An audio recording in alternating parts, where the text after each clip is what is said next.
Hello friends, हमें क्या करना है?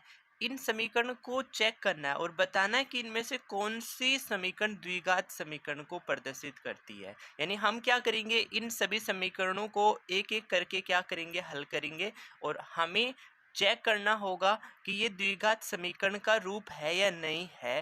तो हम कैसे चेक करेंगे? आज के इस वीडियो के अंदर अपन इस कॉन्सेप्ट को बहुत ही शानदार तरीके से अपन क्या करेंगे, सीखेंगे। देखो, सबसे पहले मैं आपको बेसिक बता देता हूँ कि जो हम द्विघात समीकरण को जनरल रूप में कैसे लिखते हैं, ए एक्स स्क्वायर प्लस में क्या आ जाएगा, बी एक्स आ जाएगा प्लस सी इक्वल टू क्या आ जाएगा, जीरो आ जाएगा।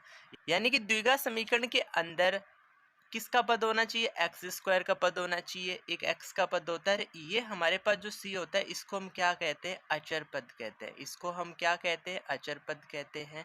तो इस प्रकार का अगर हमें समीकरण मिलेगा तो उसको हम क्या कहते हैं, द्विघात समीकरण कहते हैं। और अगर हमें इस टाइप का समीकरण मिलेगा तो भी अपन क्या कहेंगे, उसको द्विघात समीकरण कहेंगे। जैसे यहाँ पे ए एक्स स्क्वायर लिख दूँ और प्लस में सी लिख दूँ इक्वल टू हमारे पास क्या आएगा, जीरो आ जाएगा। यानी कहने का मतलब आपको ये चीज़ समझना होगा कि अगर कोई समीकरण जिसमें एक्स स्क्वायर का पद हमें पता होना चाहिए, यानी उसके अंदर किसका पद होना चाहिए, एक्स स्क्वायर का पद होना चाहिए, यानी एक्स का अधिकतम घात 2 अपने पास होना चाहिए, उस समीकरण को हम क्या बोलेंगे, द्विघात समीकरण बोलेंगे। तो हमें क्या करना है, इन सभी समीकरणों को हल करना है और हल करके चेक करना है कि क्या वो इस रूप में बन रहे हैं क्या। यानी एक्स स्क्वायर का अधिकतम घात हमें कितना मिलना चाहिए, 2 मिलना चाहिए। तो हम उस समीकरण को क्या बोल देंगे, द्विघात समीकरण बोल देंगे। आओ एक एक एग्जाम्पल को अपन क्या करते हैं, हल करते हैं और देखते हैं कि कौन सा समीकरण द्विघात समीकरण है। यस, सबसे फर्स्ट जो समीकरण है वो एक्स प्लस वन का whole square equal to two bracket x minus three दे रखा है। तो हम सबसे पहले क्या करेंगे, यहाँ x प्लस वन का होल स्क्वायर के अंदर अपन क्या करेंगे, एक बीजगणितीय सूत्र लगेगा। हम इसको कैसे सरल रूप में लिखेंगे, यहाँ पे अपन एक बीजगणितीय सूत्र लगाएंगे। कौन सा बीजगणितीय सूत्र लगेगा उसको हम कैसे याद कर सकते हैं, उसका ट्रिक मैं पहले डिस्कस कर चुका हूँ। तो मैंने जितने भी बीजगणितीय सूत्र होते हैं उनको याद करने की ट्रिक पहले सिखा दी है। तो उसकी मैंने प्लेलिस्ट बना रखी है, उस प्लेलिस्ट को जाके आप एक एक बीजगणित सूत्र को याद करने की ट्रिक बहुत ही आसान तरीके से आप सीख सकते हैं। उसका लिंक आपको यहाँ आई बटन एंड डिस्क्रिप्शन में जरूर मिल जाएगा। तो आप वहाँ से जाके उन सभी बीजगणितीय सूत्र को सीख लीजिए। मैं आपको बताता हूँ कि यहाँ पे अपन कौन सा बीजगणितीय सूत्र लगाएंगे। यहाँ पे a प्लस बी का होल स्क्वायर का सूत्र लगाएंगे, जिसको लिखना हमारे लिए बहुत आसान है। कैसे, पहले हमारे पास a आया तो आप a का स्क्वायर कर दो, फिर क्या आया, b आया तो b का स्क्वायर कर दो, फिर a को b से गुना कर दो और इनकी घात कितने, 2 तो 2 से गुना कर दो। यानी मैंने पहले और दूसरे पद को गुना किया और घात से गुना करके लिख दिया। अब यहाँ प्लस आया तो सबके बीच में मैं क्या लगा दूंगा, प्लस लगा दूंगा। मैं इसी सर्वसमीका का उपयोग कहाँ करता हूँ, यहाँ करता हूँ। तो देखो मेरे पास क्या टर्म बनेगा, ये तो हमारे पास किसका काम करेगा, x तो a का, और ये 1 क्या होगा, b होगा। तो यहाँ पे a प्लस बी का होल स्क्वायर का सूत्र हमें लगाना है।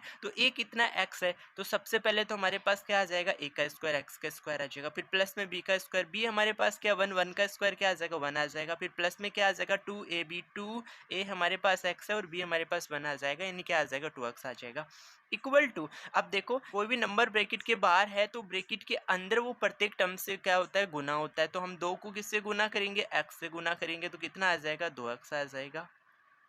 इस 2 को हम किससे गुना करेंगे, -3 से गुना करेंगे तो माइनस के 3 टू जा कितना आ जाएगा, 3 दूनी 4 आ जाएगा। अब देखो यहाँ पे हमारे पास प्लस का 2x है और इधर भी सेम वैल्यू और प्लस के चिन्ह के साथ है, तो ये प्लस का 2x इस प्लस के 2x के क्या हो जाएगा, कैंसिल हो जाएगा। तो यहाँ पे तो हमारे पास क्या बचा, एक्स स्क्वायर बचा, फिर प्लस 1 इक्वल टू क्या आ जाएगा, माइनस का 6 आ जाएगा। तो एक्स स्क्वायर प्लस 1, इस -6 को मैं इधर भेजूंगा तो ये किसका बन जाएगा, प्लस का 6 इक्वल टू क्या आ जाएगा, 0 आ जाएगा। तो यहाँ से एक्स स्क्वायर प्लस के 6 प्लस 1 कितना आ जाएगा, 7 इक्वल टू क्या आ जाएगा, 0 आ जाएगा। जब हमने इस समीकरण को हल किया तो हमें क्या सरल समीकरण मिला, x square plus 7 equal to 0। तो हम तुरंत बता सकते हैं कि ये जो द्विघात समीकरण होगा, कैसे होगा, क्योंकि मैंने कहा था x का अधिकतम घात आपको कितना दिखना चाहिए उस समीकरण में, 2 दिखना चाहिए, जो हमें दिख रहा है। तो अपना आंसर होगा हाँ, ये क्या होगा, द्विघात समीकरण होगा। तो आपको समझ में आ गया कि किस प्रकार से हमें अगर एक समीकरण दे दे तो हम उसको कैसे सिंपल करेंगे और कैसे पहचानेंगे कि वो द्विघात समीकरण का रूप है या नहीं है। अब अपन सेकंड समीकरण को हल करते हैं।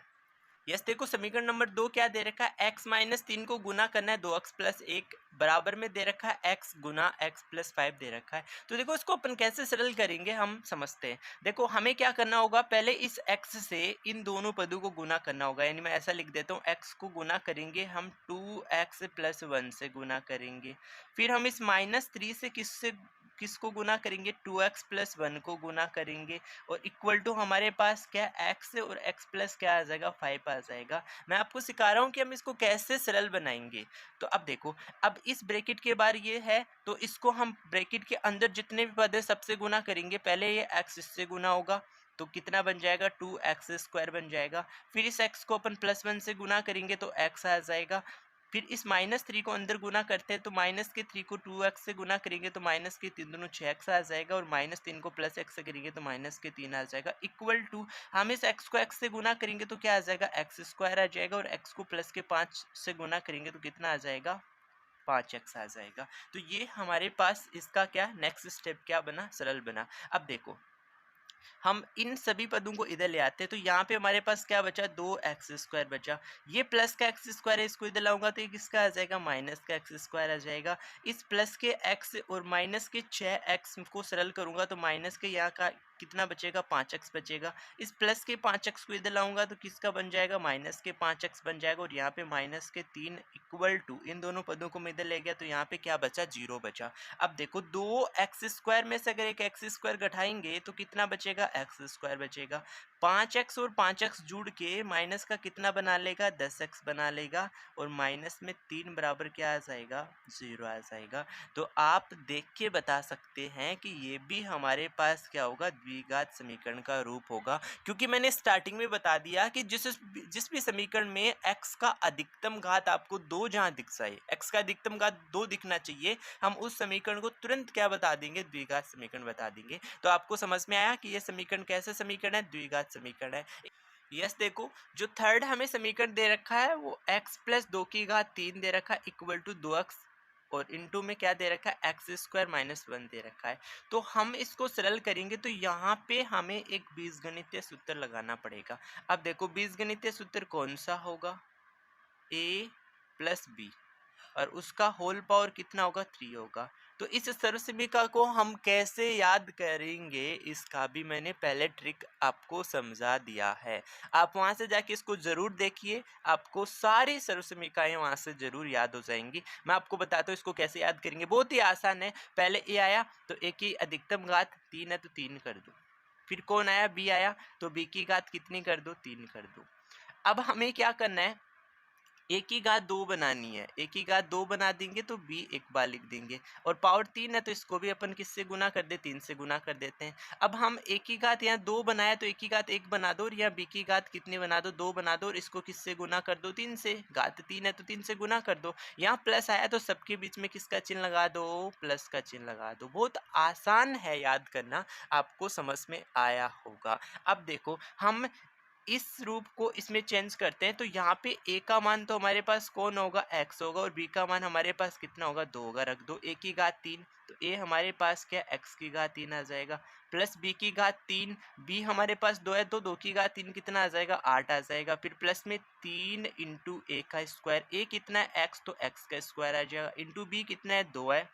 फिर प्लस में 3 इंटू ए कितना है x और b कितना है 2 का स्क्वायर आ जाएगा इक्वल टू। देखो मैं हर आपको एग्जांपल में बता रहा हूँ कि अगर ब्रैकेट के बाहर कोई नंबर पड़ा है तो ब्रैकेट के अंदर वो प्रत्येक पद से गुना होगा। अगर ब्रैकेट के बाहर कोई चिन्ह भी है तो वो भी ब्रैकेट के प्रत्येक पद से क्या होगा गुना होगा। तो हम 2x को x² से गुना करेंगे तो 2x की घात कितना बन जाएगा 3 बन जाएगा और इस 2x को अपन -1 से गुना करेंगे तो कितना आ जाएगा -2x आ जाएगा।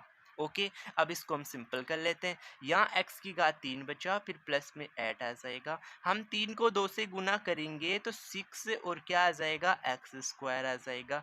फिर प्लस में हमारे पास 2 का स्क्वायर 4 होता है, 4 को 3 से गुना करेंगे तो 12x आ जाएगा और इक्वल टू 2x की घात 3 माइनस कितना आ जाएगा 2x आ जाएगा।